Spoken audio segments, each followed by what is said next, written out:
Hello mpenzi mtazamaji, hii ni Niko Video Production Tanzania. Nichukue nafasi hii kukukaribisha kutazama makala hii maalum kabisa ambayo nimekusogezea mbele yako siku hii ya leo. Na moja kati ya vitu ambavyo Watanzania bado tunajivunia ni zile tamaduni zetu, mila pamoja na desturi. Na kila kabila linakuwa lina tamaduni zake pamoja na mila na desturi zake. Na leo nimekusogezea japo kwa fupi makala maalum kabisa ambao nimekuandalia kwa siku hii ya leo. Makala hii inahusu kabila la Wamasai. Jinsi wanavyoweza kucheza, jinsi wanavyoweza kuburudika, jinsi wanavyoweza kufurahi wakati wakiwa kwenye sherehe zao za mila na desturi. Naam, nikiangalia kwa mbali natazama naona kundi kubwa la kina mama tayari likiwasili katika eneo hili. Na likiwa linawasili katika eneo hili, linaingia kwa nyimbo mbalimbali za mila na desturi zao. Mtazamaji, makala hii ni maalum sana kwako. Hata wewe kwenye kabila lako inawezekana ukatuita tukaweza kurekodi makala kama hii. Karibu sana, endelea kutazama makala hii. Mimi ni Niko Video Production.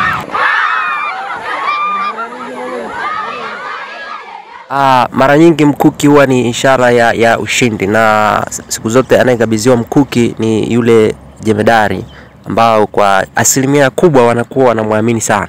Na kama jinsi unavyojionea amebeba mkuki, na mkuki huo unakuwa ni kama unawaongoza. Na hapa katika mambo ya mila na desturi wanaendelea kuzunguka kama jinsi unavyojionea kwenye picha mpenzi mtazamaji. Wanaendelea kufurahia.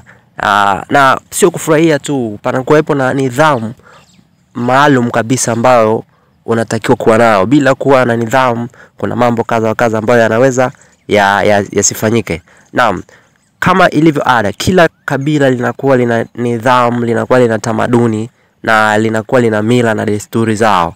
Kwa ujumla tuseme kwamba miongoni mwa makabila ambao bado hayajaanza kuacha mila na desturi ni pamoja na kabila hili la Wamasai. Tunajivunia sana mpenzi mtazamaji uwepo wa Masai barani Afrika, lakini pia uwepo wa kabila hili la Wamasai ndani ya nchi yetu ya Tanzania. Na Mungu ibariki Tanzania, Mungu ibariki Afrika kwa ujumla. Mimi ni mtangazaji wako, naitwa Niko Video Production. Twende endelea kutazama makala hii. Mara nyingi sana furaha ya kweli udhihirika pale ambapo unaweza kumshirikisha ndugu au jamaa pamoja na rafiki yako, ukamwalika naye akajumuika kwa pamoja. Naam, tumeweza kujionea watu mbalimbali ambao wameweza kujumuika katika tafrija hii ambao imeweza kuandaliwa.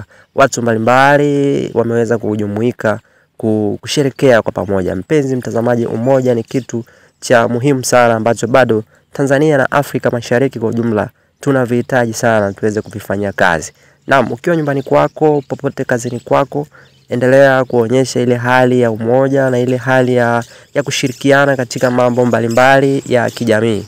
Usikubali kuwa mchoyo. Dalili ya kuwa mchoyo ni tunaweza kusema kwamba ni kufilisika kimawazo. Unaamini kwamba ukimkaribisha rafiki yako anaweza kupunguza moja kati ya vitu. Si kweli.